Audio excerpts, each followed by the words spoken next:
bom dia. No Brasil, 11h18, 11h19. Eu sou Gustavo Ascioli, esse é o Coro na Quarentena. Esse é meu programa de sábado às 11 da manhã, começando agora. Um pouquinho atrasado por motivos de força maior. Meu entrevistado, meu convidado de hoje já está aí presente. E eu já vou chamá-lo, mesmo sem fazer a apresentação dele, já vou chamar logo para a gente começar. Ó, ele me requisitou.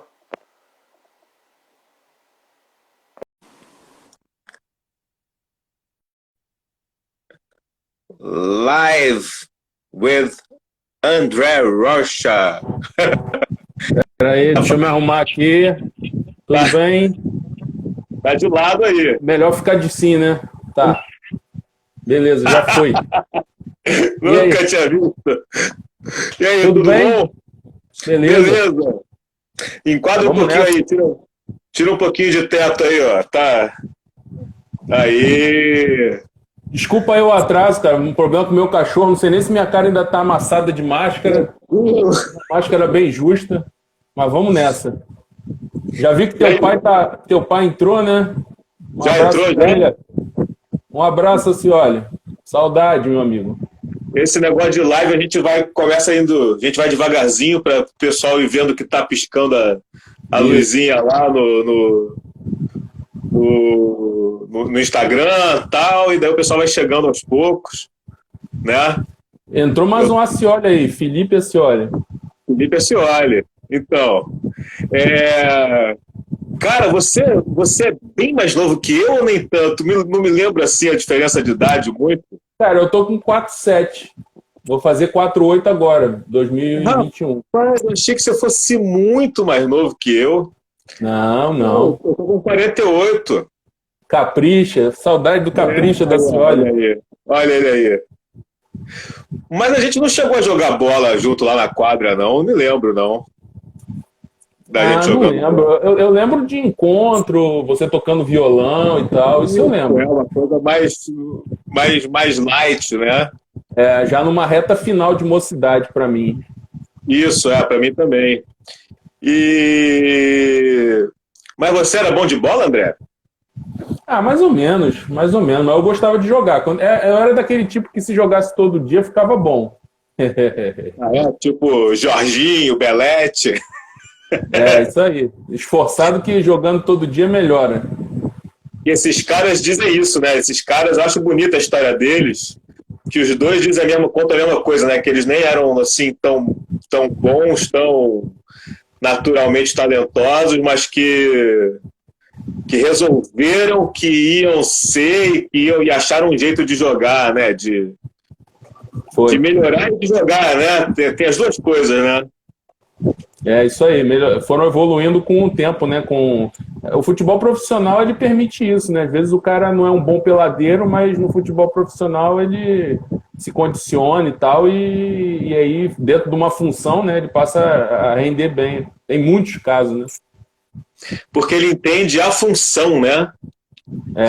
Cafu, ó, o Felipe Ascioli falando, Cafu, isso aí. O Cafu, eu acho que ele é mais habilidoso. Eu tenho essa impressão, assim, que o Cafu... Não, o Jorginho é mais habilidoso. Jorginho é melhor que ele em todos os sentidos. Tem aquela diferença entre habilidade e técnica, né? Acho que o Jorginho era mais técnico, né? O Jorginho conseguia driblar e ir na linha de fundo, né? O Cafu já tinha mais dificuldade, né? Então... mas aquele lance lá que ele dá balãozinho para um lado, balãozinho para o outro, parecia até o Ronaldinho Gaúcho, pô. Mas aí é confiança, né? Aí é confiança. O cara tinha confiança lá em cima, né? Mas, assim, a formação dele, a história dele é bonita, né? Uma história de persistência e tal. De todos eles, né, cara? De todos eles, né? Uhum. Sem dúvida. Mas a tua história como é que é? Você sempre quis ser jornalista esportivo? Como é que é essa decisão aí na tua vida? Cara, pior que não, cara. Quer dizer, eu pensava isso mais novo e tal, mas nunca pensei, nunca imaginei que isso fosse acontecer. Mas aí o que aconteceu? Quando eu entrei na internet, passei a ter internet banda larga e tal, eu comecei a escrever em comunidade de Orkut. Assim, e aí futebol sempre me interessou e tal, eu comecei a escrever, e um dia o jornalista Mauro Betti, né, que hoje é da TNT Esportes e tal, filho do João Mir, ele leu uma coisa que eu escrevi, achou legal, se interessou e me pediu autorização para publicar numa coluna que ele tinha no jornal. Aí eu falei, não, tudo bem, pode escrever, fica à vontade. Eu participava de uma comunidade dele, né, digamos, em homenagem a ele, digamos assim, comunidade Mauro Betti. E aí a gente começou a se falar e tal, aí ele, poxa, você podia escrever mais coisas e tal. Eu comecei a escrever, aí ele foi contratado pelo Lance. E aí o Lance deu um blog a ele e ele falou assim, cara, eu fico muito em São Paulo, comento muito jogo para a Rádio Bandeirante, fico muito preso em estádio, em cabine, não tenho como ficar vendo pela televisão, zapeando essas coisas.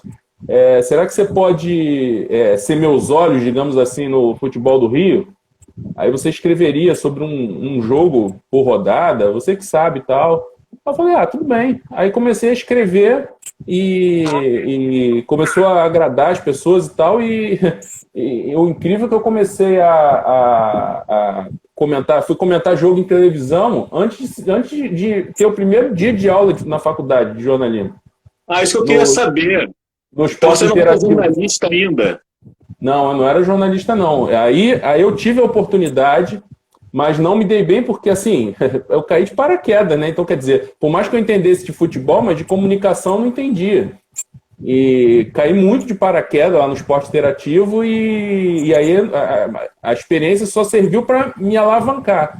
Mas eu não fiquei, né? Porque os colegas, tinha gente estagiando, tinha gente já formada, um canal começando, então, quer dizer, eu fiz lá, comentei uns 5 ou 6 jogos, mas aí os caras falam, cara, você é muito cru em comunicação e tal, você entende futebol, mas você tem alguns problemas que você tem que melhorar. Por que você não faz uma faculdade e tal? Eu fui ter a faculdade.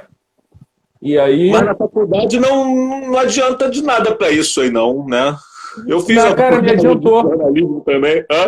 Cara, me adiantou sim, cara. Me adiantou sim. Me adiantou nesse sentido de entender mais como é que a coisa funcionava em termos de comunicação, entendeu? Coisa relativa a... Lógico que teve muita coisa que foi esforço meu para estudar, né? Para buscar. Mas me ajudou sim. E lógico, me deu o diploma que me facilitou o acesso, porque no meu caso, como eu não sou um ex-jogador, não sou um famoso e tal, não tem como entrar por cima. Tem que entrar por baixo. E aí o que aconteceu? Ali eu fiquei com o Mauro ali colaborando ali até 2008, por aí. Aí eu tinha um blog meu, mas assim, totalmente independente, num WordPress da vida e tal.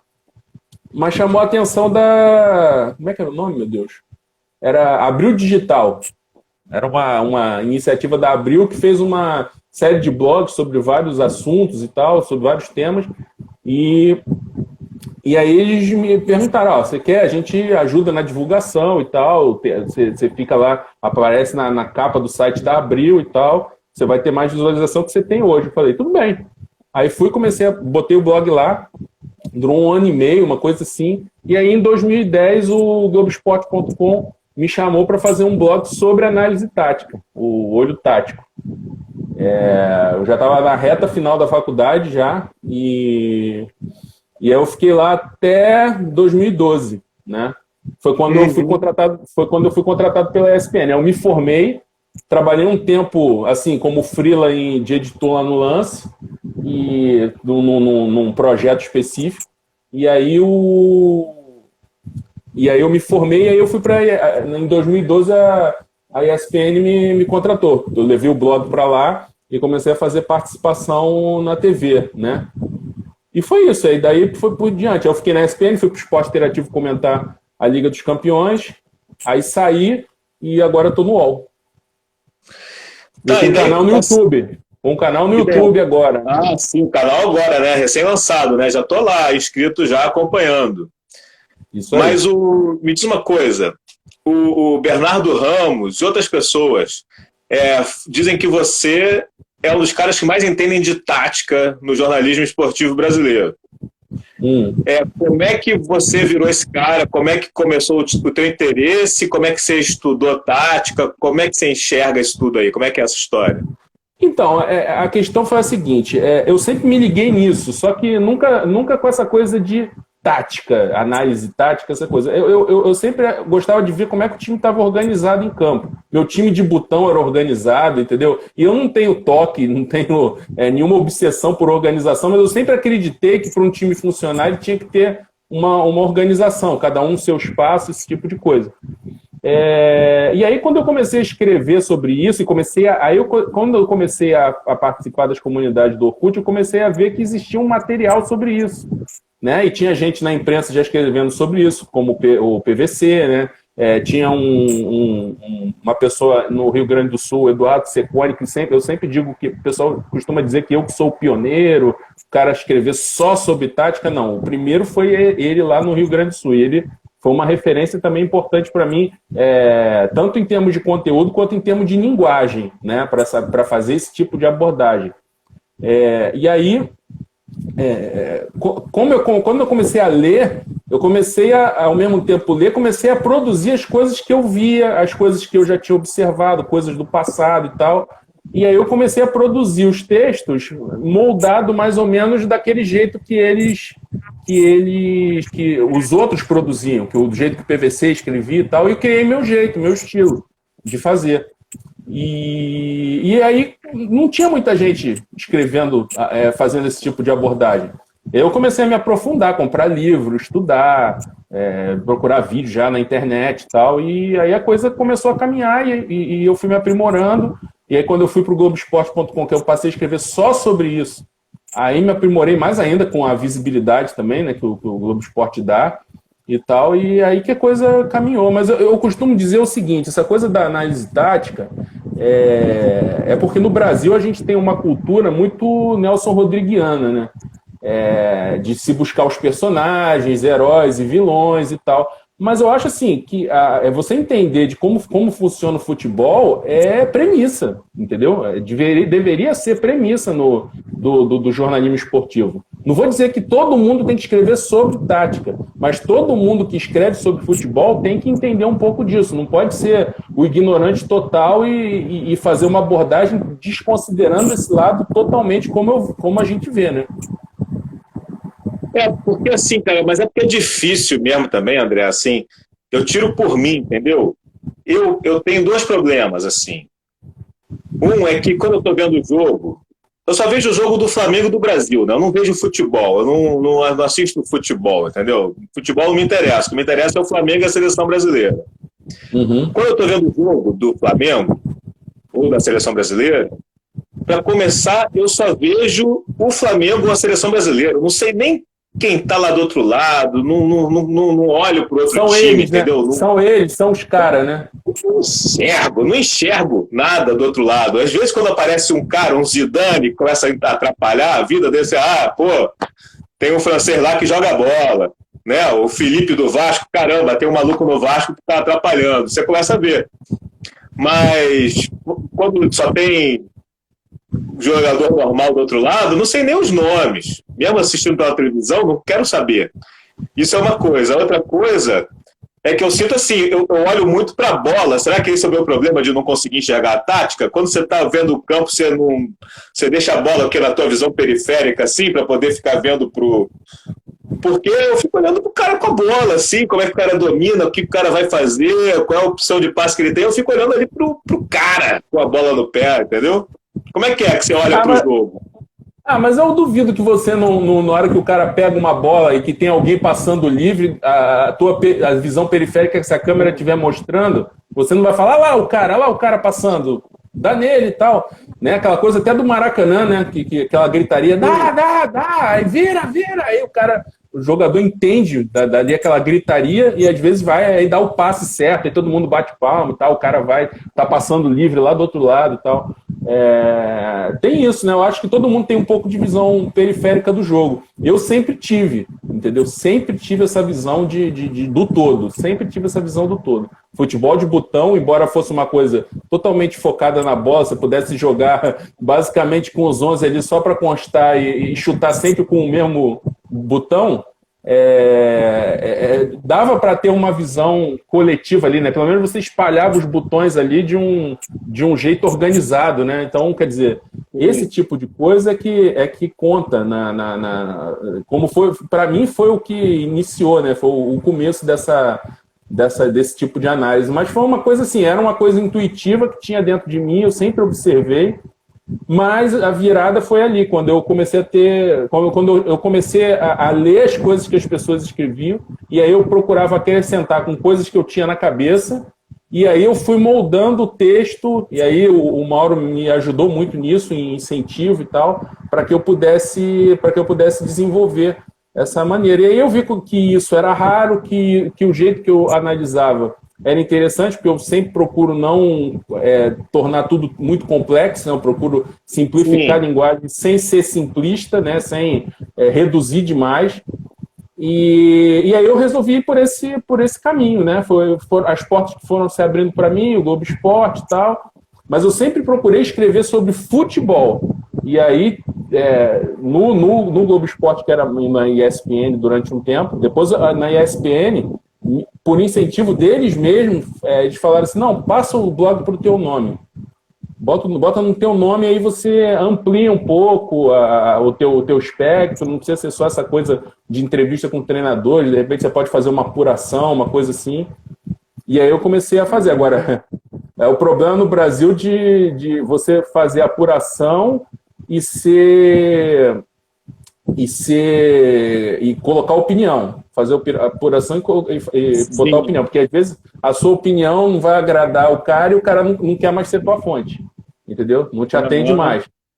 E aí eu fui diminuindo muito isso e hoje basicamente trabalho com análise e opinião, com pouca apuração, até a entrevista tá mais limitado porque o pessoal tá muito melindrado, entendeu? É muito assessor, muita assessoria. Eu não sou saudosista, eu entendo a importância do assessor, do trabalho dos colegas, entendo completamente, mas às vezes fica uma coisa muito de blindagem, né? E de perseguição a qualquer um que tem um tom mais crítico. É aquilo que o Mário Filho fazia e que outros repórteres fizeram durante muito tempo, né? Que os caras entravam no vestiário depois do jogo, né? Ficavam juntos com os jogadores no vestiário, entrevistavam ali direto, né? Durante a semana também, né? Tinha uma intimidade. Isso não existe mais, né? A relação está toda mediada, né? Totalmente mediada. Hoje é muito difícil. Perdeu muito da espontaneidade, né? Perdeu por esse lado, mas também eu acho que às vezes o profissional ficava um pouco exposto, né? Então o certo era buscar um meio termo em relação a isso, mas acabou-se que, até por conta do jogador virar um produto midiático muito forte, a coisa acabou indo muito para o lado da assessoria, né? Do lado da blindagem e o jogador pouco expõe, e às vezes não expõe nem o básico, né? Da função dele mesmo, do trabalho, sem essa coisa de fofoca, de sensacionalismo e tal. O cara ir lá falar sobre o futebol, sobre o que ele está jogando, mas o cara já se blinda até em relação a isso. Meu pai te fez uma pergunta maluca aqui, ó. Maluca não, pai, com todo respeito, é só porque é engraçado, é interessante. Para você, a tática é a aplicação dinâmica da geometria, triângulos, losangos, polígonos, bissetris, mediatriz, parábolas, quadrados, com aceleração, função, velocidade, espaço e tempo? É um pouco de tudo isso, né? Acho que, assim, triângulo, losango, essas coisas, às vezes se confunde, parece que a pessoa está querendo complicar a coisa, mas na verdade é uma coisa simplesmente didática. A mesma coisa são os números, né? Dizer que o time joga no 4-3-1-2, 4-2-3-1, uma coisa assim, é só para facilitar, entendeu? É uma referência só para a pessoa que tem o interesse nisso ter uma informação ali. A pessoa às vezes se incomoda com aquela combinação de números ali, que o pessoal de humanas normalmente tem aversão a qualquer coisa que aparece número, né? Mas é uma simples coisa, pelo menos eu sempre usei como uma coisa didática, e hoje em dia isso é cada vez menos importante. É mais importante a dinâmica de como está acontecendo no campo, o que cada um está fazendo na sua função, e quanto mais versatilidade o jogador tiver, melhor. Então, essa coisa do número fica como uma referência, só para a pessoa entender mais ou menos como é que o time está armado, como é que o time está organizado, mas nada muito além disso. Não tem como. Tem gente que procura tornar a coisa muito complexa, né? Mas para demonstrar conhecimento, e eu acho que isso aí é uma coisa humana. Se você. Até num consultório médico, você às vezes vê um médico falando termos muito específicos que ele sabe que você não vai entender, mas é como se fosse uma comunicação intuitiva. Tipo assim, olha, eu quero que você, mesmo sem entender o que eu estou falando, entenda que eu sei o que eu estou fazendo. Entendeu? Então é meio humano. Mas eu não sou adepto dessa prática, não. Eu não tento tornar tudo complexo para que alguém ache que eu seja uma autoridade no assunto. Não Você acha que os gringos também fazem isso, assim, de falar de tática de um jeito mais enrolado? Ou não? Isso é uma coisa mais dos brasileiros? Então, aí é uma questão de cultura. Por exemplo, os portugueses, eles têm até o torcedor tem uma cultura tática maior. Na Europa, em geral, o torcedor entende um pouco melhor esses termos e tal. Lógico que se complicar demais, qualquer torcedor de qualquer lugar do mundo pode se complicar e não entender. O cara não conseguir se comunicar, que é a nossa função, né? Nossa função é comunicar. Então, se a gente não souber comunicar, e lá o que eu vejo é que eles têm um pouco mais o torcedor tem um pouco mais de ferramentas para entender o jogo. Você vê alguns programas que assim, você olha e fala, caramba, no Brasil isso aí ia ser tratado como tatiquês, como coisa muito complexa e tal, e tipo assim, eles falam com uma tamanha naturalidade e fazem um programa ali de 1 a 2 horas. Porra, no mundo todo, televisão é audiência, né, cara? É publicidade e tal. Se ninguém assistisse aquilo daquele jeito, o programa não estava no ar. Então, você deduz que as pessoas têm uma compreensão maior. E, pelo menos, os contatos que eu tenho com pessoas que gostam de futebol em Portugal, você vê que eles têm uma cultura, uma visão de futebol nesse aspecto mais ampla que a nossa. Uhum.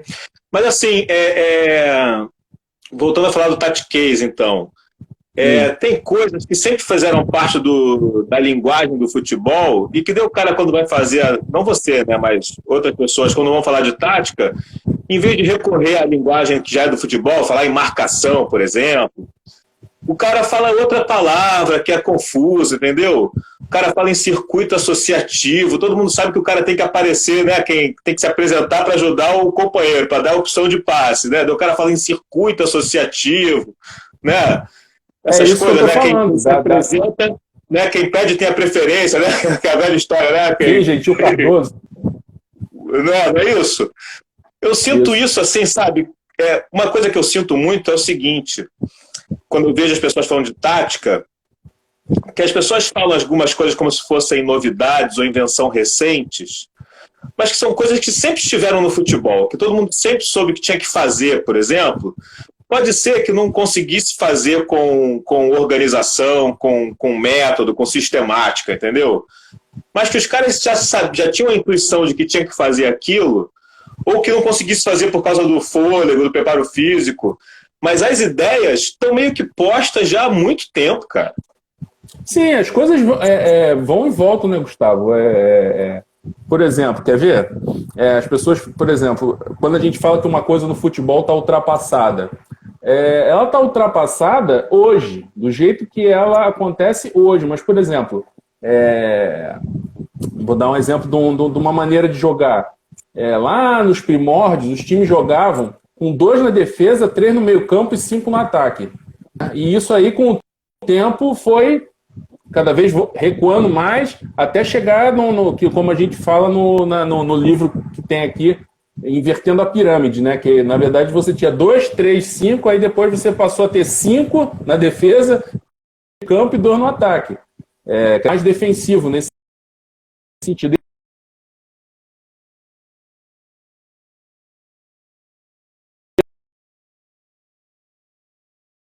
5 atacantes, entendeu? E aí, a internet caiu.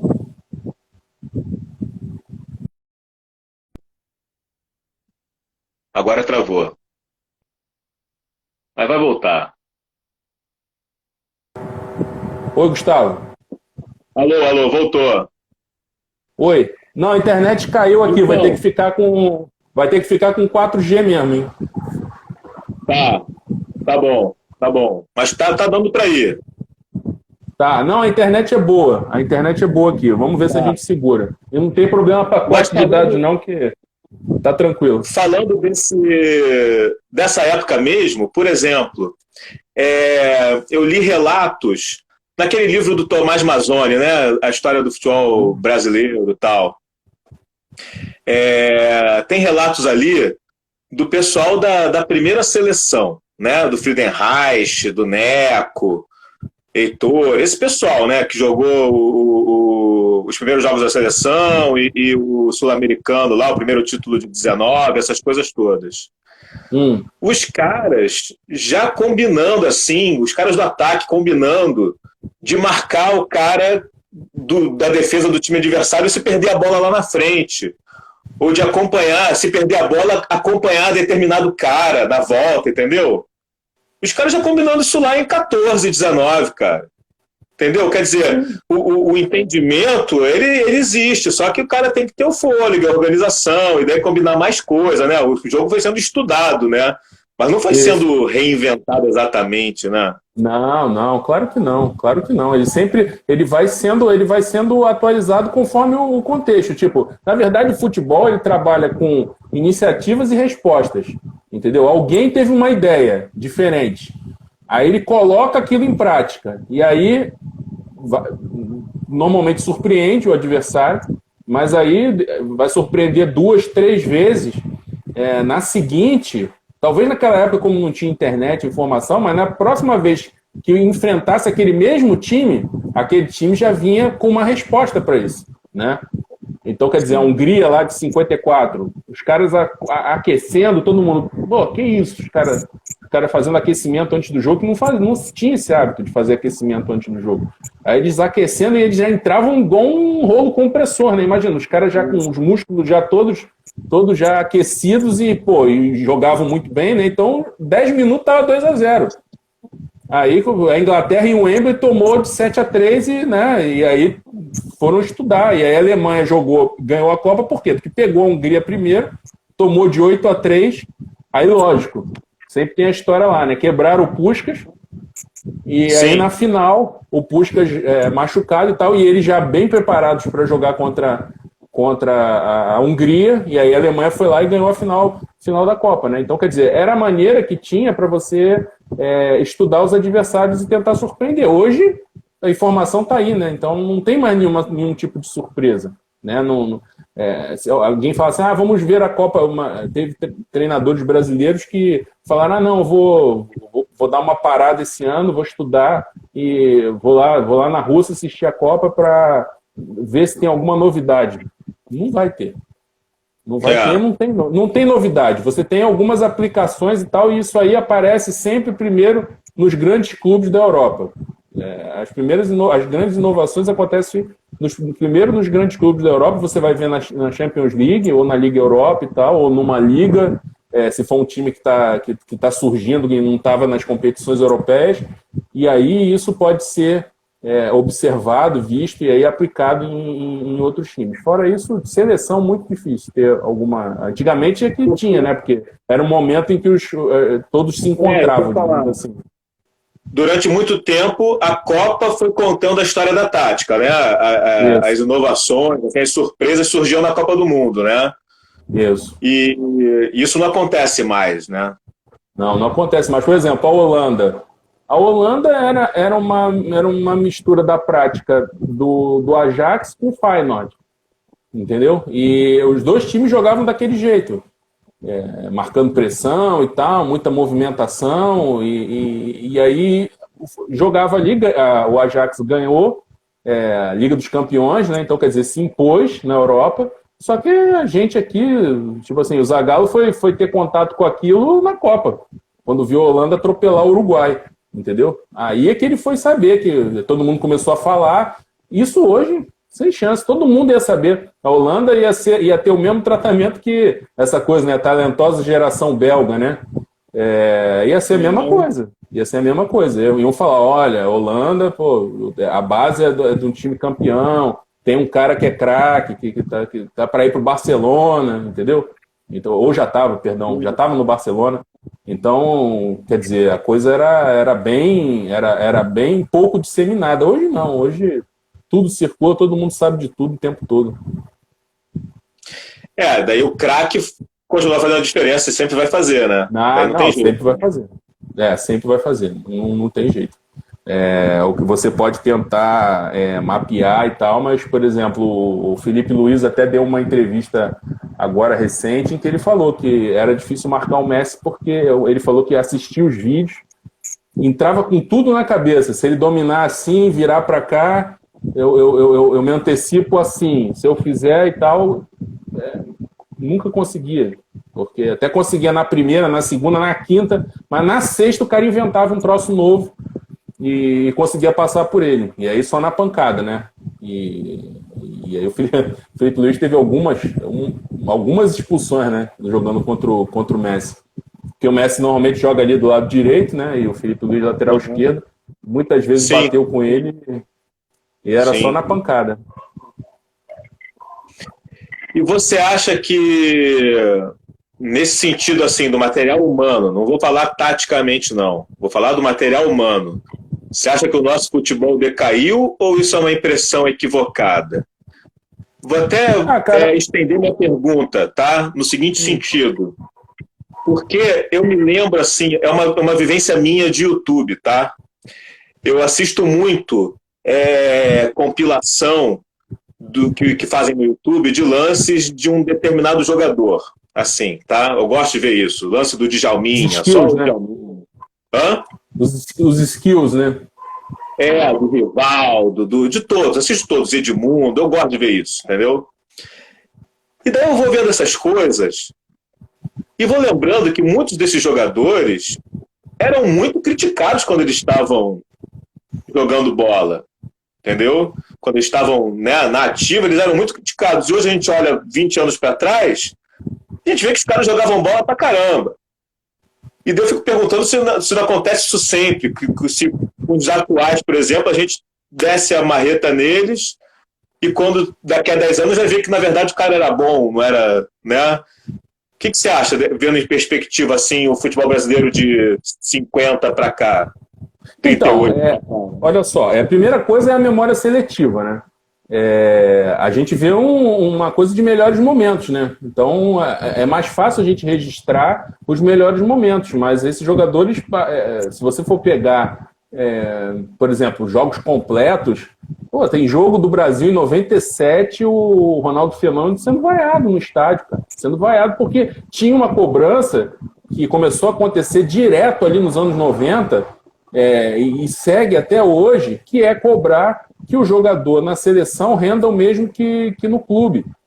E é muito difícil isso acontecer. O Pelé foi vaiado também, hein? Em Pelé 69. foi vaiado, sim, todos foram vaiados, né? Eu estou pegando mais um exemplo recente que dá para você ver o jogo na íntegra, né? E aí, quando você vê os melhores momentos do Ronaldo, é um negócio impressionante, né? O Djalminha também, só que o Djalminha é um caso típico do jogador vagalume, acende e apaga, assim, ele às vezes sumia do jogo. Acende é um gênio, né? É um gênio, né? Pô. É um nível de futebol assim que não tem muito, né? Pois é, mas agora, em relação a essa coisa das gerações, eu acho assim, cara, o Brasil, ele teve 2 períodos de 12 anos de muito prolífico em termos de talento, né? Se você for pegar desde o início das Copas do Mundo lá, que foi de 58 a 70 e de 94 a 2006. Só que em 2006 não se concretizou na Copa do Mundo, né? Mas até a Copa do Mundo, o Brasil chegou como favorito absoluto em 2006. Cara, mas a geração dos anos 80 também tinha craque pra caramba, cara. Eu sei, mas eu tô querendo dizer mais, tipo assim, teve concretização em títulos, né? Mas, sim, por exemplo, a questão toda assim, tem muito de memória seletiva das coisas e memória afetiva. Os anos 80, ele tem uma particularidade, cara. Tinha gente boa, mas não era tanto assim. Não era tanto assim. Se você pegar o time... Se você pegar... Então, é isso que eu estou falando. É a questão da memória seletiva. Se você for pegar a seleção reserva de 82, né, Paulo Sérgio, Carlos, Edivaldo, Juninho, Edinho, Pedrinho, Batista... Enfim, todo mundo que estava... Batista, Renato Pemus, Paulo Isidoro, Roberto Dinamite, Zé Sérgio e tal... são jogadores que ficam no nosso imaginário por duas razões. Nos anos 80 ele tem duas particularidades, né? Aliás, nos anos 70 você pode pegar isso também, enfim, até o momento em que começa o êxodo no Brasil do jogador ir lá para fora. O jogador virava ídolo no clube também muito pela permanência dele. E ele, era convocado pela seleção em momentos de boa fase. Mas se você for pegar o tempo todo que aquele cara jogou ali naquele clube, a maior parte do tempo ele era um jogador comum. Mas aí a gente tinha o hábito de pegar a principal fase. E a outra coisa que se romantizou muito nos anos 80 era o rádio. O rádio, ele precisava, não tinha o auxílio da imagem, então ele tinha que criar uma narrativa. E a outra coisa, e havia muitos interesses envolvidos nisso aí. Então, por exemplo, seleção brasileira. O jogador fazia 3 jogos bons, 4, já era os radialistas todos pedindo o cara na seleção brasileira. Por 2 motivos. Primeiro, para valorizar o futebol do Estado, e segundo, era uma questão prática. Jornalista só conseguia entrevistar os caras, que era aquela coisa de sem uma grande organização de assessoria de imprensa e tal. O jornalista entrevistava quem ele conhecia. Tirando assim, por exemplo, o jornalista carioca podia ir em cima do Sócrates, podia ir em cima do Falcão, que eram mais estrelas. Mas ali, aquele jogador menos conhecido e tal, ele não conseguia entrevistar. O cara preferia atender, sei lá, em vez de atender a Rádio Tupi do Rio, atendia a Rádio Bandeirantes de São Paulo. Entendeu? E eu sei de relatos, não tenho como provar, mas já me disseram isso, que tinha esquema entre radialista e jogador de futebol. Ó, você me pede na seleção, eu te dou exclusiva lá, quando for na cobertura, e eu já ouvi casos de, ainda te dou um dinheirinho, porque eu indo para a seleção, eu ganho poder de barganha para renovar contrato, e a graninha que eu ganhar a mais, eu te pago um caraminguá qualquer, entendeu? Então, quer dizer, às vezes a gente romantiza... Sem citar nomes, teve esquema desse que foi revelado até na era da televisão, já, né, nos anos 80 para 90, teve um lance desse aí, né? Então, mas acontecia muito com o rádio, entendeu? Com os radialistas. Né? E era visto como comum, não era visto como uma coisa clandestina, crime, nem nada, não. Era uma atividade que era vista como uma barganha, como uma troca, e era visto com naturalidade. Então, assim, o que eu posso te falar, Gustavo, eu vejo muito jogo antigo e tem muito jogo ruim. Mas muito jogo ruim. Mas futebol cara, é chato, cara. Cara, teve um jogo que eu não consegui ver mais de 20 minutos, cara. Um Fluminense Bangu, decisão do campeonato de 83, era um triangular, né? Então, 85 foi o jogo que decidiu o campeonato. Tô querendo dizer que 83 era a fase final, né? Então o Fluminense primeiro jogou com o Bangu e depois o Flamengo ganhou do Fluminense com aquele gol do Assis no último minuto.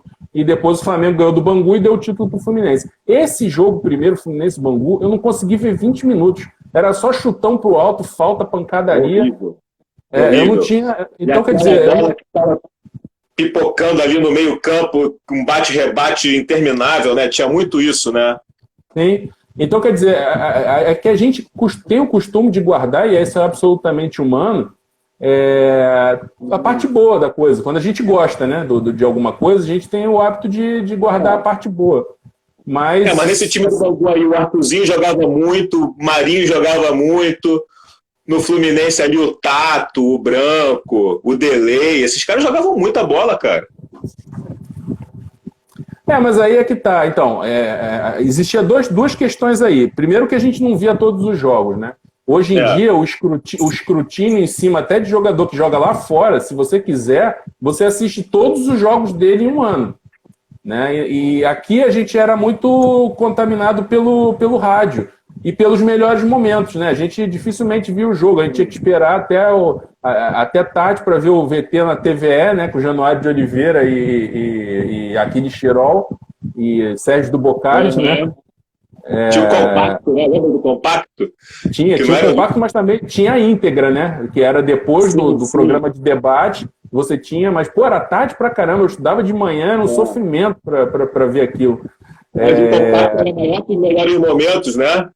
E menor do que do que a íntegra, Era uma coisa meio que dava 45 minutos no total dos 90, né? Então, mas tem muito disso, tem muito é natural, o saudosismo ele é compreensível, né? Eu acho que a saudade das coisas, a nostalgia, eu acho ela saudável.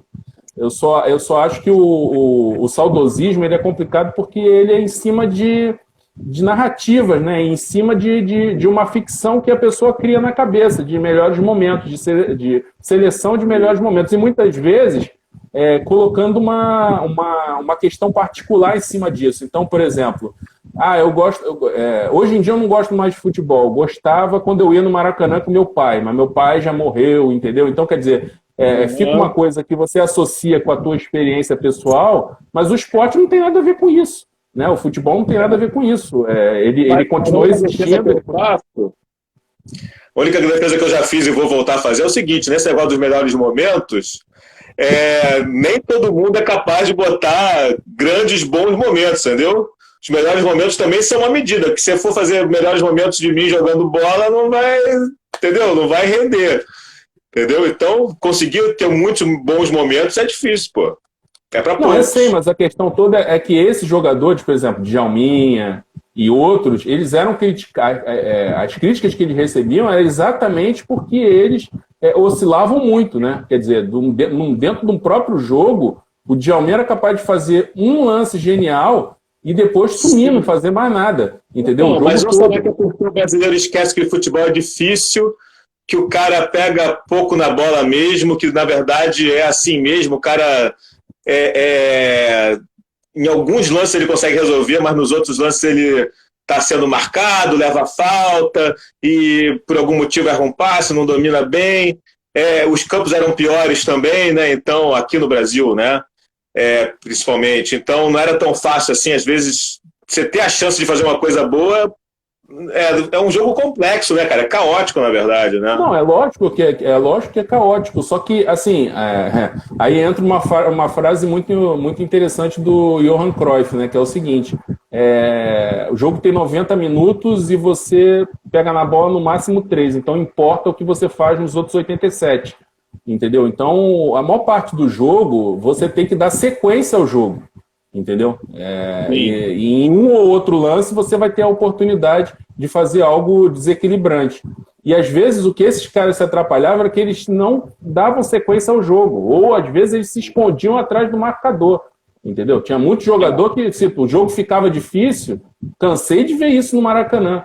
De ficar esperando, pô, esse cara, né, no caso, eu sou Flamengo, esse cara, ele é o cara que pode desequilibrar e tal. Aí você ficava acompanhando ele, procurando ele no campo e ele estava atrás do marcador. O cara se escondia no momento decisivo, entendeu? Então, era esse tipo, muitas vezes, de crítica que alguns jogadores recebiam. O Rivaldo, por exemplo, era criticado também porque na seleção ele não conseguia render o mesmo que no Barcelona, no La Coruña e tal. E também muito, muito individualista, né? Então, ali naquela, principalmente o auge da crítica do Rivaldo foi ali em 96, né? Os Jogos Olímpicos, que ele foi convocado como um dos acima de 23 anos, e ele não jogou nada, principalmente no jogo da eliminação contra a Nigéria, né? Então ali se criou um estigma em cima dele que ele só foi desconstruir em 2002, mesmo jogando muito em 98. Mesmo jogando muito em 98. Sobre o Rivaldo eu tenho uma teoria, que é a seguinte: pela posição em que ele jogava, ali no meio campo, né? Se esperava dele, o brasileiro esperava dele, que ele fosse um jogador mais racional, mais visionário, no sentido que o Zico era, que o Gerson era, que o Sócrates era, que o Didi, né? E ele não era isso, ele era, na verdade, um atacante instintivo, né, cara? Ele era o cara que fazia uma coisa, de repente, e resolvia o jogo, mas ele não era o cara de distribuir a bola, de mandar, vai ali você, vem aqui você, tal. Não era esse o Rivaldo, né? Porque, na verdade, ele foi um pouco prejudicado justamente por isso, porque o Brasil tinha grandes atacantes e na hora da convocação, como ele jogava nos clubes sempre como esse quarto homem do meio campo, meio terceiro atacante, era o cara que chegava junto com a dupla de ataque, ele acabava sempre escalado no meio campo. E aí tinha essa cobrança, sem dúvida. Quem teve a primeira sacada de botar o Rivaldo mais adiantado foi o Vanderlei Luxemburgo, né? Não foi até naquele jogo lá, não sei se você lembra, um amistoso em Porto Alegre, que o Brasil fez 6 na Argentina para valer 4, lembra disso? Foi 4-2 em Porto Alegre e tal. E, quer dizer, o Ronaldinho Gaúcho foi...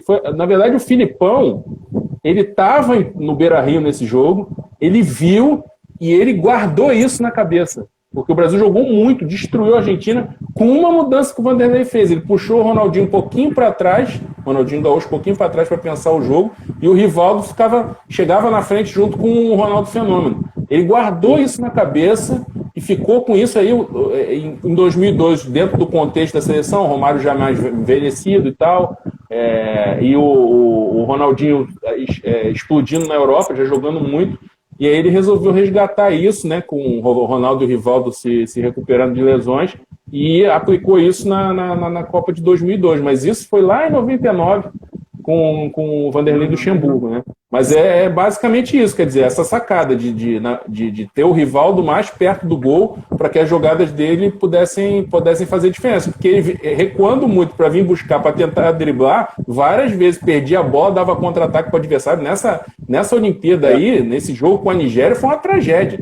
Ele pegava a bola, tentava driblar, perdia e toma e contra-ataque lá do Canu, lá vem ele de novo. Sim, é verdade. É verdade. Cara, eu queria voltar um pouquinho no tempo para falar de um assunto que me toca muito, que é o assunto do teu livro É Tetra.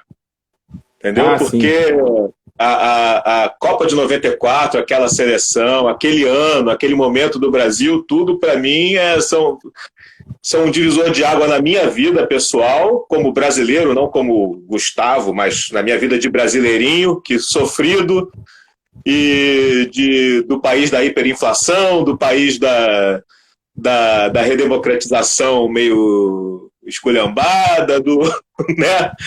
Do país que estava, do brasileirinho que nasceu em 72 e não via, e perdeu a Copa de 82, perdeu a Copa de 86, pagou mico em 90, e é disso que você conta, né? Tudo isso você conta, né? Na verdade, quem conta é o Michel, né? Eu só ajudei ele. O livro é mais dele do que meu. O livro do Flamengo, de 81, é mais meu do que no Mauro Betting. Ele não se ofende de eu falar isso, porque ele sabe que foi assim. Mas o livro do Michel foi mais dele do que meu. Eu fiz mais a análise tática, os campinhos, acrescentei, fiz as entrevistas também com o Zagallo, com o Raí e tal. Mas assim, a ideia, a narrativa é mais dele, né? Eu só ajudei ali na edição e tal. Então, e também na época eu estava na ESPN, estava com muita visibilidade, então era mais fácil para arrumar a editora, né? E tal, então foi mais nesse nível. Eu gosto sempre de deixar isso claro, não para me afastar da narrativa, não, porque eu concordo com 100% do que está ali. Né? Não botar 95% que está ali, porque a gente nunca concorda 100% com tudo. Mas a narrativa é mais dele do que minha, né? Mas então, sendo você um ano só mais novo que eu, você também viveu intensamente todas essas emoções que eu estou falando, né? Sem dúvida, morte do Senna e tal. Você lembra, né? Você sabe que eu fiz a série Seleção Paixão de um Povo para HBO, né? Eu fiz como pesquisador, roteirista e entrevistador, né? Então eram 10 episódios de 1 hora.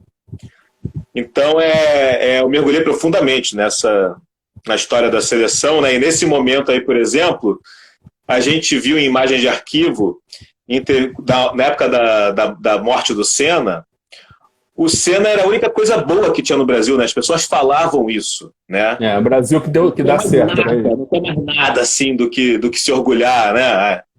Era um momento muito duro, né? Sim, sem dúvida. Era bem complicado, né? Porque, assim, a gente esperou tanto pela redemocratização, né? Aquela coisa toda das diretas já, e aí quando se tem a oportunidade de votar, se coloca um aventureiro como Collor lá, né? Então, assim, foi uma coisa, um momento de muita desilusão no Brasil. E aí aparece o Plano Real com todos os seus problemas, mas apresentando uma oportunidade de uma certa estabilidade econômica, né, da moeda, né, tanto que a gente tem o real até hoje. Isso era realmente engateando, né? Estava engateando, ainda era o RV e tal, essas coisas, ainda estava nessa fase da fase.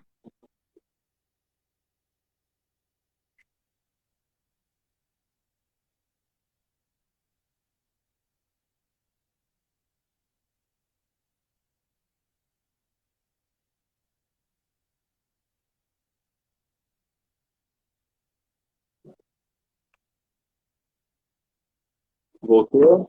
Voltou? Voltou? Tá me ouvindo? Voltou. Tá me ouvindo? Tô ouvindo. Beleza.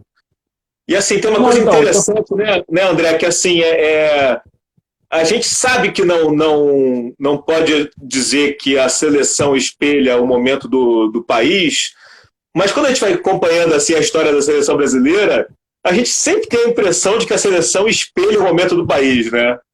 Tem uma relação assim, né?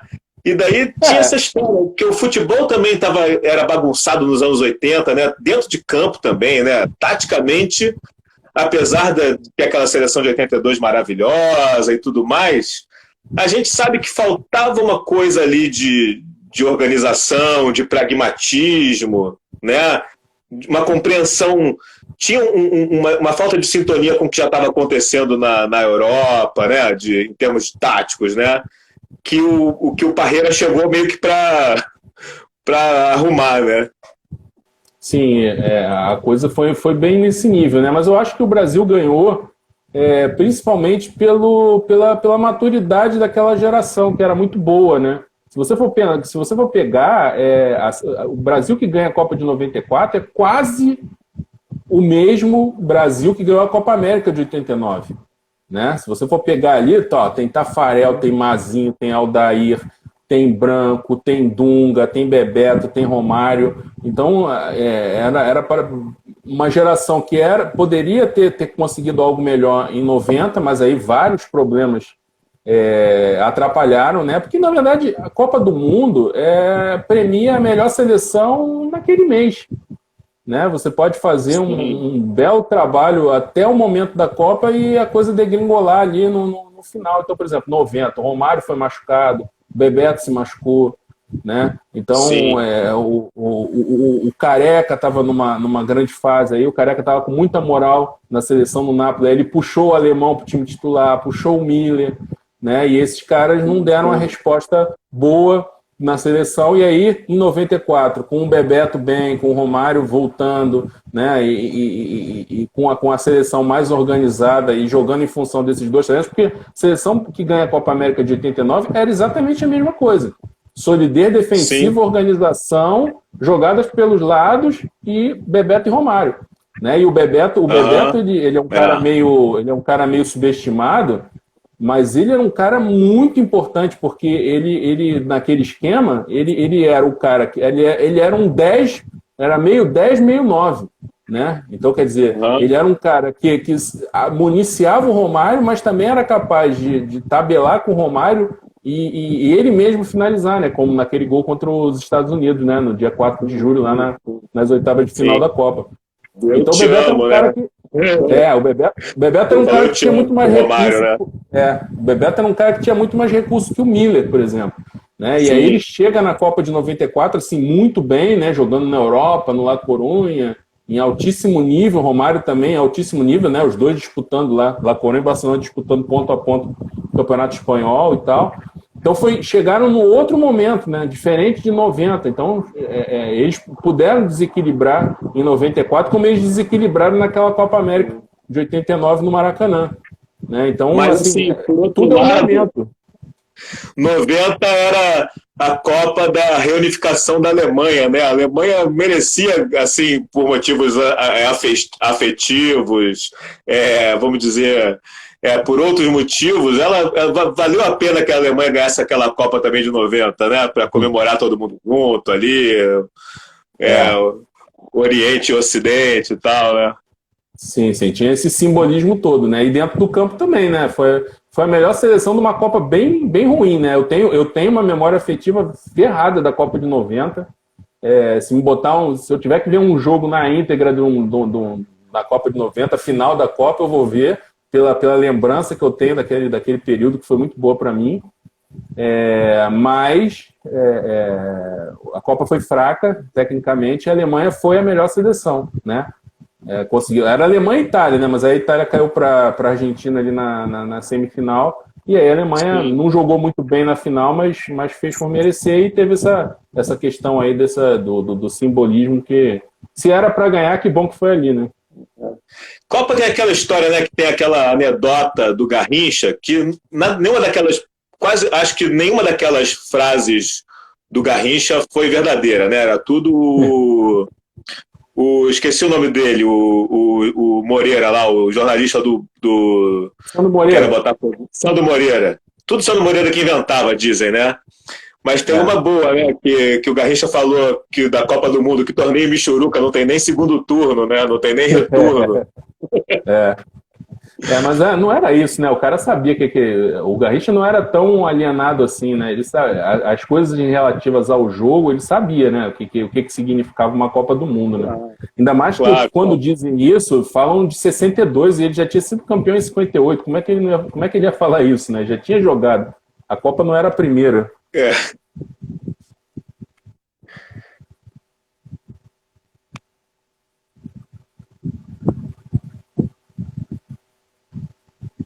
Mas tem essa história, né, André? Tá me ouvindo aí? Como é que tá? Pra mim travou. Tô te ouvindo.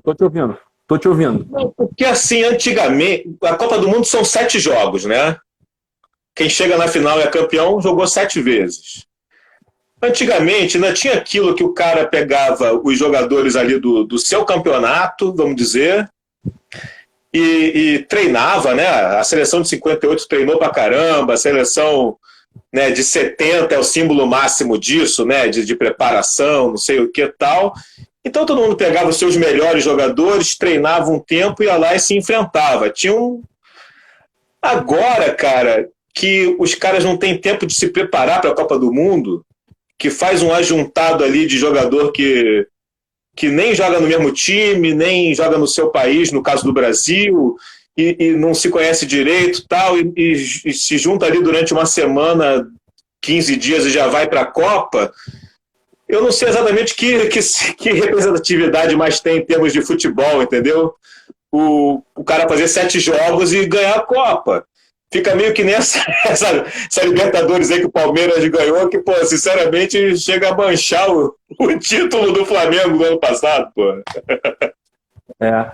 Porque era outra realidade, né? Quer dizer, o calendário do futebol brasileiro era em cima da seleção, né? Então, ano de Copa do Mundo, eu me lembro que, por exemplo, até vindo mais para cá, não em 70, mas, por exemplo, em 86, o Flamengo joga contra o Fluminense no Maracanã, o Zico faz 3 gols, né? O Flamengo ganha de 4-1. Era a primeira rodada do campeonato, teve a estreia do Sócrates, Maracanã lotado e tal. Cara, no dia seguinte, eles se apresentaram à seleção, Sócrates, Zico, Leandro e tal, não sei o quê. Cara, tipo assim, não jogaram mais o estadual. Sim. Aí depois o Sócrates e o Zico acabaram se lesionando e tal, e o Leandro voltou e tal. Mas assim, eles se apresentaram e ficaram um tempão o Campeonato Carioca correndo, e eles ficaram um tempão. E lá na reta final, o Flamengo é campeão sem Sócrates, sem Zico, com o Leandro, com outros jogadores que tinham sido convocados na época, Moser acho que foi convocado. Mas eles voltam para jogar o Campeonato Carioca, mas o Sócrates e o Zico não. O Flamengo ganha sem esses jogadores, entendeu? E eles só jogaram aquele jogo. O Zico ainda voltou, jogou uns joguinhos e aí depois se machucou. Mas o Sócrates não voltou mais. Mas o que ficou marcado para mim foi isso, eles jogaram e a segunda rodada eles já não estavam mais, porque eles estavam a serviço da seleção brasileira. Era um calendário muito em função da seleção e tudo bem, entendeu? Agora não, agora os clubes como se profissionalizaram mais, ganham os seus salários altos dos clubes, então o futebol virou uma coisa mais focada nos clubes e a seleção entrou nesses buracos. Tiveram que criar buracos na temporada, né, as datas FIFA e as competições, para que o futebol de seleções não morresse, porque hoje em dia é tudo muito focado no clube, né? Então, daí nesse contexto, você acha que a gente ainda consegue ganhar mais uma Copa? Cara, depende de tanta coisa, né? Por exemplo, essa última Copa, né? Por que o Brasil foi eliminado? Porque a bola não entrou no segundo tempo, né? Se você for parar para pensar, qual é a distância do Brasil para a França na Copa do Mundo? Nenhuma. A França também, a primeira fase teve problemas, entendeu? Sofreu em alguns jogos e aí depois acabou passando, pegou uma Argentina totalmente desmantelada e ganhou bem ali, mas mesmo assim ainda tomou sufoco. Uma Argentina totalmente desmantelada. E aí depois jogou contra o Uruguai, ganhou com 2 bolas paradas, jogou contra a Bélgica, ganhou na bola parada também, e aí ganhou a final na empurrança, digamos assim. Então, quer dizer, lógico que tem gente boa ali, Pogba, Griezmann e tal, tem talento ali, mas o Brasil também tinha, o Brasil perdeu porque a bola não entrou no segundo tempo, teve um problema no início do jogo, tomou aquele gol ali contra, o Fernandinho ficou meio perturbado até pelo que tinha acontecido em 2014 com ele e tal, que foi meio um dos responsabilizados pelo 7-1, e aí o time meio que se desconcentrou, tomou 2-0, conseguiu diminuir, teve chance para empatar, teve chance para virar e a bola não entrou. Assim, talvez se conseguisse uma virada ali, poderia dar uma arrancada, pegaria a França na semifinal. Quem garante que não podia ganhar? Esse é jogo pau a pau, entendeu? Então, eu acho que essa coisa de ganhar a Copa do Mundo passa fundamentalmente por essa questão. Como é que vai chegar os principais jogadores para esse momento, entendeu? Para esse mês. Porque o Brasil, por exemplo, nessa Copa, o Neymar chegou se recuperando de uma lesão, entendeu? Sem estar no ápice, no auge, né? Então tudo, essa coisa de ganhar a Copa do Mundo não tem uma relação com um ciclo, entendeu? Eu acho que é uma coisa muito mais circunstancial do que uma coisa assim, com tanto simbolismo assim, não... Quando ganha a Copa do Mundo é a consagração de uma geração e tal. Às vezes a geração pode não ser tão boa, mas ganhar uma Copa do Mundo porque chegou naquele momento ali, cresceu no momento decisivo, e pode ter uma geração fantástica que a Copa de 2006, para mim, é um grande exemplo, né? Quer dizer, e aí o Brasil foi meio que vítima dessa questão da força dos clubes, né? Então, quer dizer, o Kaká chegou quebrado por causa do Milan, o Ronaldinho chegou quebrado porque o Barcelona foi até o final, ganhou a Liga dos Campeões e tal, foi campeão espanhol, então já chegou estrupiado para a Copa. Em 2002 já foi o contrário, o Brasil se aproveitou porque a grande favorita era a França e o Zidane chegou na Copa totalmente arrebentado, nem conseguiu jogar e foi eliminado logo na primeira fase. Então, quer dizer, é muito circunstancial, cara. Essa de 2006 está entalada na minha garganta para sempre, porque olhando retrospectivamente, aquilo ali era praticamente o Dream Team da época, né? Em termos de futebol mundial mesmo, né? O Roberto Carlos, o Cafu, o Kaká, Ronaldinho, o Ronaldo, o Adriano, o Juninho pernambucano, né, cara? Todos eles estavam assim no topo do futebol, né? Eu me lembro que em 2005, quando o Brasil ganhou da Argentina por 4-1 na final da Copa das Confederações, e teve um 4-0 também em cima do Chile, que o Brasil jogou muito e tal, era Ronaldinho, Robinho. O Parreira fez uma mistura lá e eu sei que deu certo e foi um show de bola. Eu me lembro de garotada me mandar mensagem no Orkut me perguntando: André, em 82 era assim e tal, porque se criou um clima, né, de festa na seleção. Foi, acho que talvez uma das últimas vezes em que a seleção conseguiu mobilizar assim, de ter fogos nessas vitórias e tal, e aos poucos foi se criando um distanciamento. 2006 foi um divisor de águas na vida de muita gente, né? Porque foi uma desilusão muito grande ali e se chegou à conclusão de que, assim, não tem jeito. Hoje a gente vive um outro momento e que os jogadores vão se dedicar aos seus clubes e a seleção vai ser o que sobrar, entendeu? Porque, felizmente, para quem gosta mais de futebol de clubes, né, existe uma geração de torcedores que não está nem aí para a seleção brasileira, só se importa com o seu time. Para a alegria dessas pessoas e para a tristeza de pessoas como eu e você, que somos de uma geração que foi formada ali com a seleção de 82, então tem uma relação afetiva com a seleção até hoje, eu tenho, e você também tem. Hoje em dia a seleção é o que sobra, o jogador serve a seleção. Hoje, o pessoal fala de amor à camisa, eu acho que hoje o jogador tem mais amor à camisa do que antigamente, porque hoje ele não precisa da seleção para nada. Jogador de futebol hoje, esses caras que ganham muito na Europa, eles não precisam da seleção para absolutamente nada. Às vezes eles se queimam e se prejudicam por causa da seleção brasileira, enquanto que lá atrás o jogador, muito jogador, que muita gente defende que jogava por amor à camisa e tal, jogava nada, usava convocação para a seleção brasileira para barganhar contrato mais alto no seu clube, entendeu? Então, você acha que essa valorização, porque a gente via claramente que até um tempo atrás tinha um esquema assim, do cara ser convocado uma vezinha para amistoso, que daí já valorizava o cara já era vendido melhor. Tinha um lancezinho ali que dava para ver nas convocações de seleção que... Não, claro, mas eu tô falando mais dos caras que são os caras que já estão estabelecidos na Europa, entendeu? Sim. O cara que não precisa mais disso, entendeu? Firmino não precisa estar na seleção.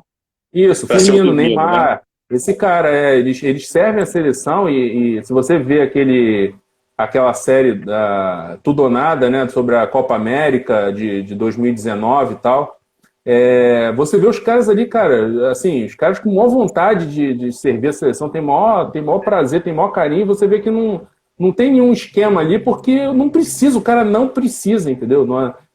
Pode ter esse esquema, assim, de empresário para ter uma convocação, tinha aquela coisa na Inglaterra, né, que você tinha que ter passaporte, tantas convocações para a seleção, para ir jogar na Inglaterra. Aí se criou esse tipo de coisa. Agora não, agora é mais livre, é mais solto, não tem essas prerrogativas todas.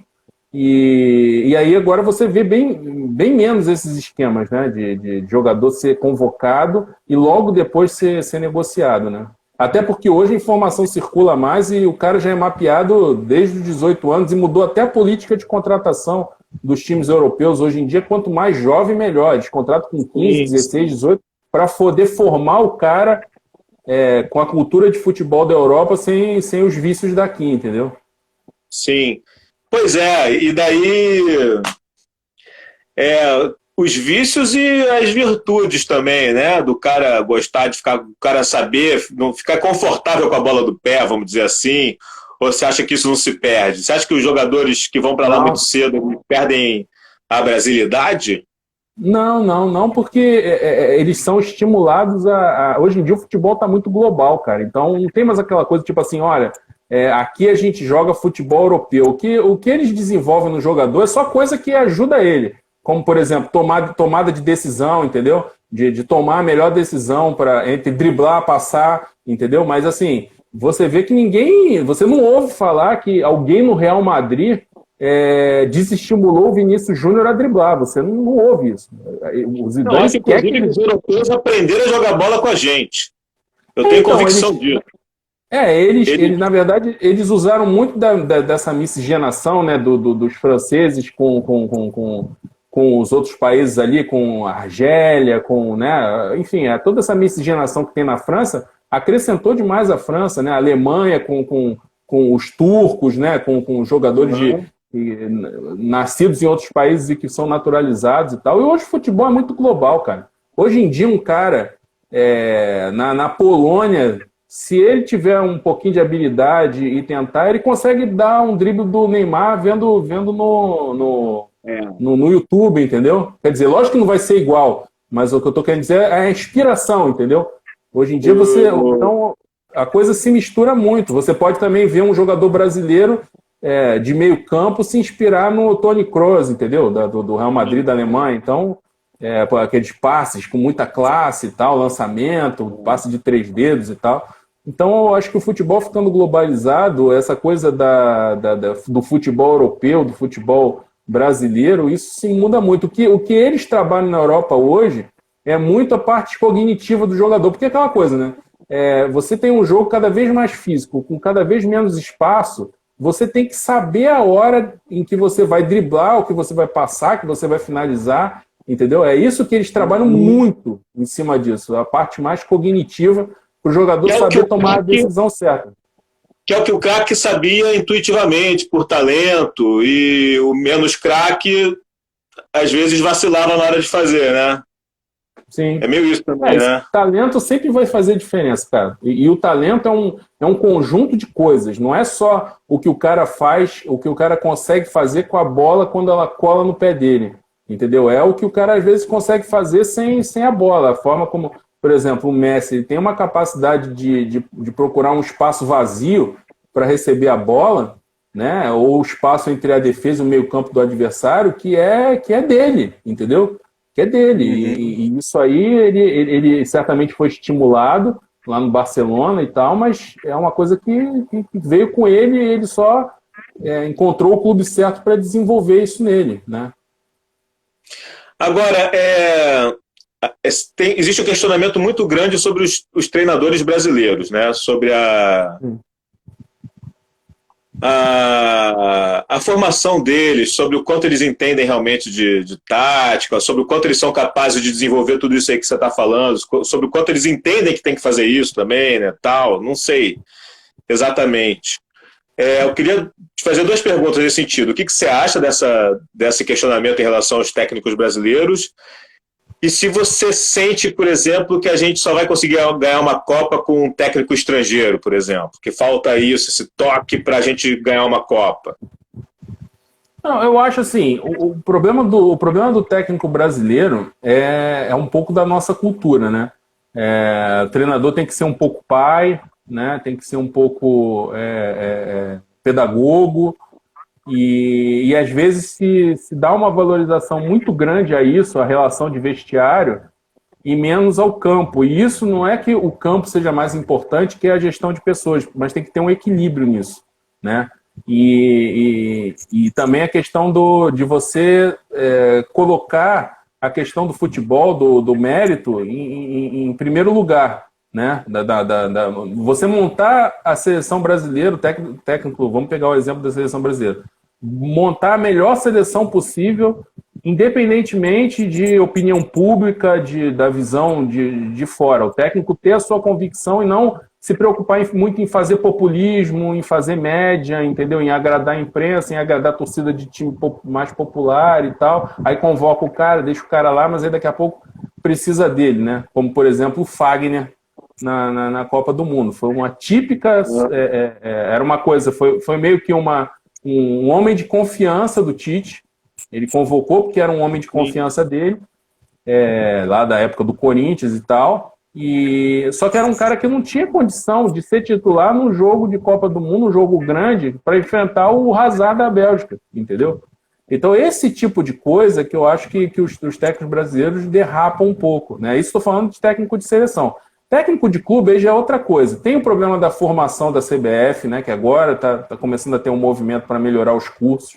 Antes não tinha curso nenhum, era uma coisa mais na base da empírica, na base da experiência, e já viram que isso não é o suficiente, tem que ter metodologia, né? E a coisa dessa visão que sempre existiu e que hoje não cabe mais, de que, tipo assim, o treinador bom é o que não atrapalha os talentos, né? Então era ser, como o Parreira falou em 2006, eu sou um gestor de talentos, só que só isso não basta mais. Mas não era de egos, né? Era de talentos, mas não era de ego. Exato.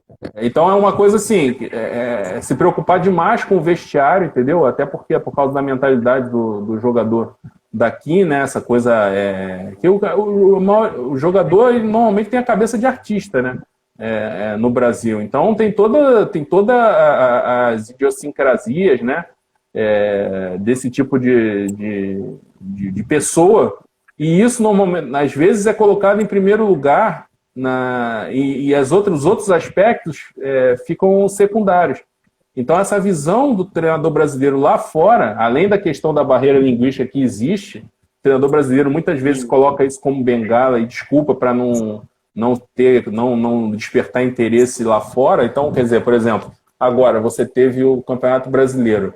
O Flamengo foi campeão com o Rogério Ceni, o Abel foi o vice-colocado, o segundo colocado, mas quem conseguiu o contrato na Europa foi o Sampaoli, com todas as críticas que ele recebeu, saiu lá pela porta dos fundos do Atlético, mas é o cara que desperta interesse lá fora, entendeu? Daqui a pouco pode ir o treinador do Palmeiras, por conta dessa visão em relação, aos técnicos brasileiros, né? Então, quer dizer, um pouco antes da Copa, se fez um lobby danado no Real Madrid para que o Tite fosse contratado pelo Real Madrid logo após a Copa. E houve uma resistência no Real Madrid em relação a isso, até pela experiência que teve com o Vanderlei Luxemburgo.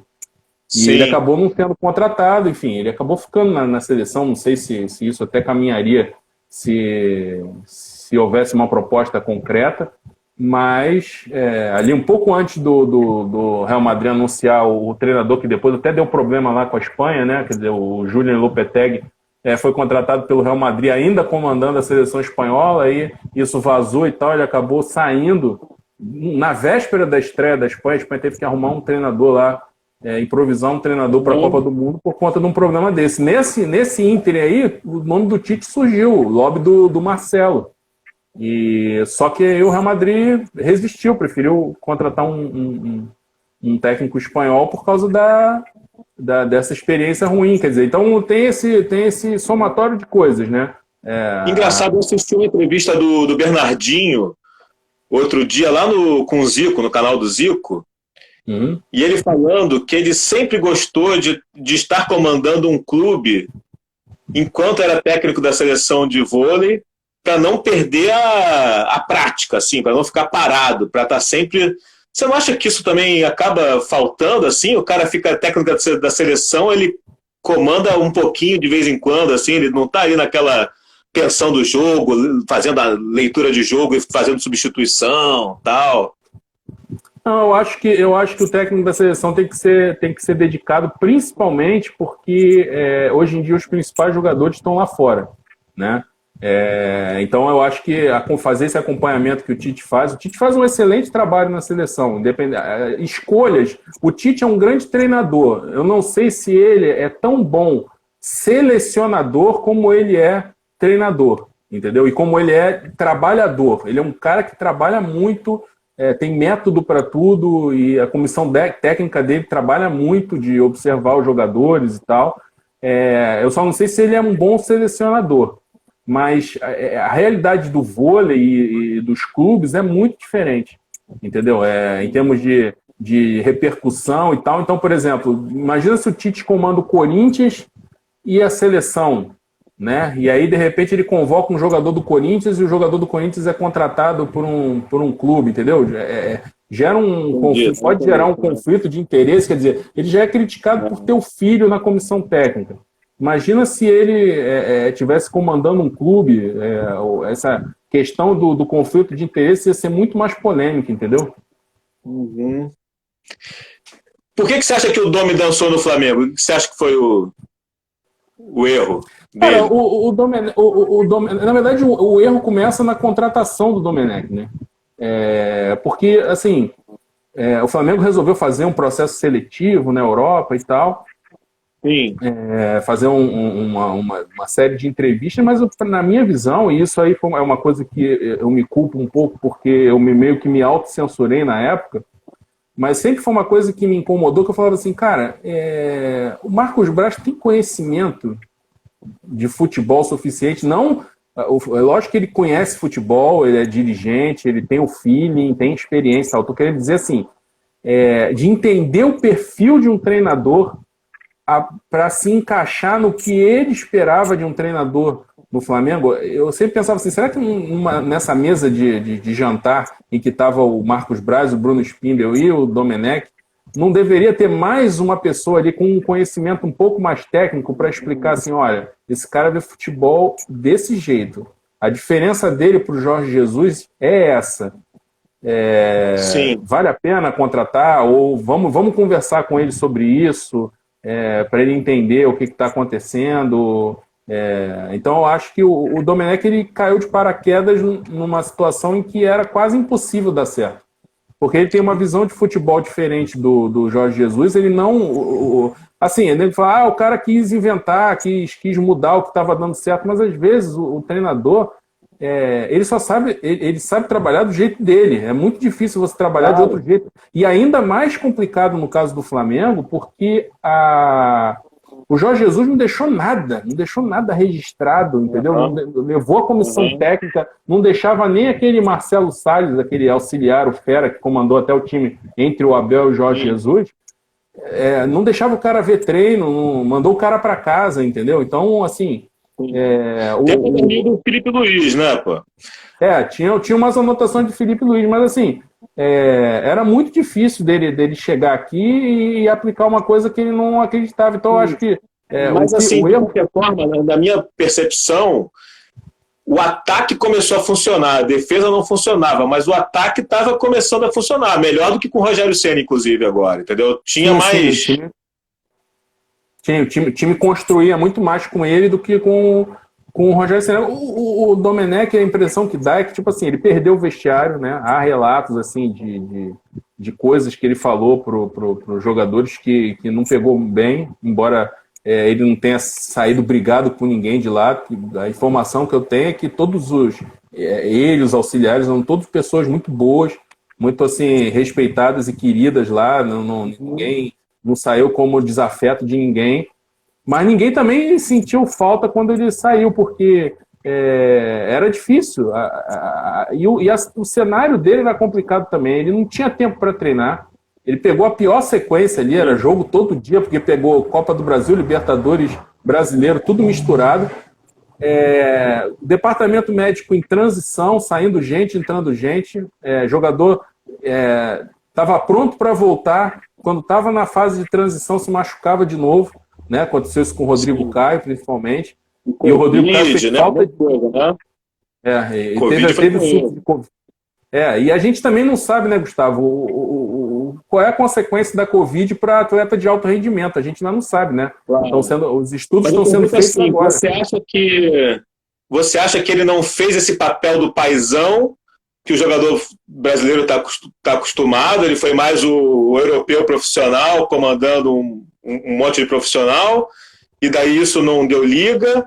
Ou foi uma coisa mais do futebol mesmo, assim, de não saber fazer leitura, de não ser tão bom de leitura de jogo e mudar o que tinha que mudar, e os caras sentirem que ele não estava ali no mesmo nível de leitura de jogo que o Jorge Jesus estava, por exemplo, entendeu? Então, o Felipe Luiz diz que o Domenech daria errado de qualquer jeito, por causa da expectativa, entendeu? Tipo assim, o rompimento da relação deles com o Jorge Jesus foi muito traumática, né? Porque assim, Jorge Jesus, ele renovou o contrato, né? Sim, então estava todo mundo lá satisfeito, feliz e tal. De uma hora para outra ele começou a ficar calado e os rumores sobre a saída dele começaram a ficar mais fortes e ele cada vez mais silencioso, não respondia para os jogadores perguntavam a ele não respondia, às vezes era até meio ríspido e de repente, pum, saiu, entendeu? Então,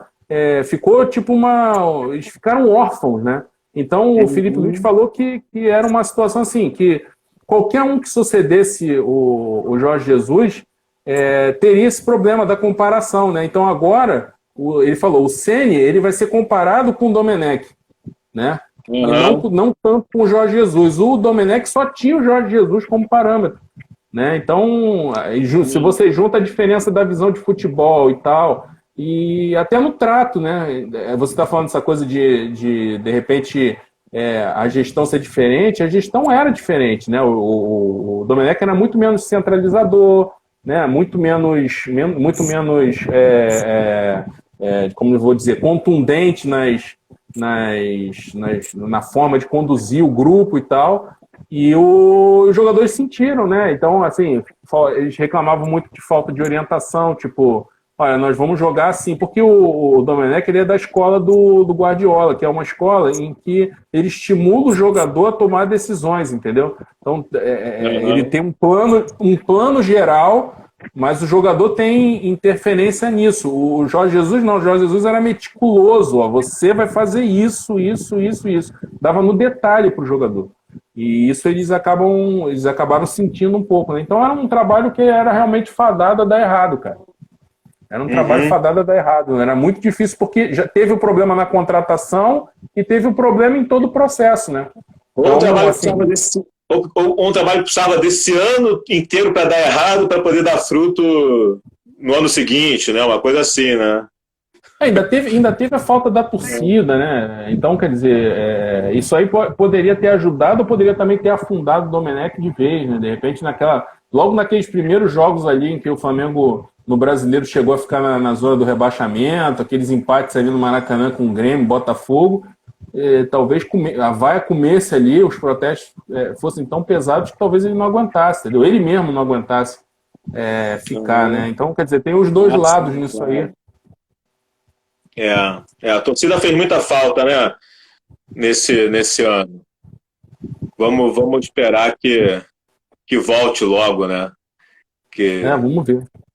Se depender da torcida, ela volta. Não precisa de vacina, não precisa de nada. Já até voltaram, né? Eles só não conseguem entrar no Maracanã, né?